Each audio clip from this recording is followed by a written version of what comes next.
చేయడానికి ఇక్కడికి రావడం జరిగింది.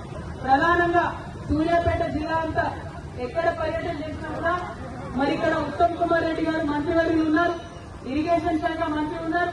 మరి సూర్యాపేటలో ఇక నీటికి కొరవ ఉండదు అనేటటువంటి ఆలోచనలు చాలా మంది రైతులు ఉండే, ప్రజలు ఉండే.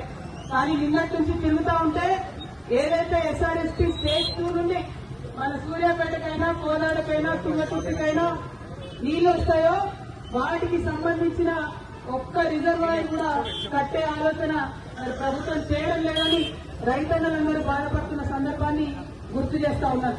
అదేవిధంగా 2 సంవత్సరాల క్రితం ఎన్నో హామీలు ఇచ్చి 2 లక్షల ఉద్యోగాలు ఇస్తామని చెప్పి, పెన్షన్లు పెంచుతామని చెప్పి, 2500 ఇస్తామని చెప్పి, తులం బంగారం ఇస్తామని చెప్పి అట్లా అనేక కార్యక్రమాలు చెప్పారు.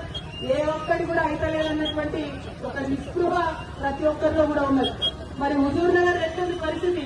వచ్చిందా ఎవరికైనా తులం బంగారం? వచ్చిందా? 2500 వచ్చినాయా? పెన్షన్ పెరిగిందా? 2 లక్షల ఉద్యోగాలు వచ్చినాయా?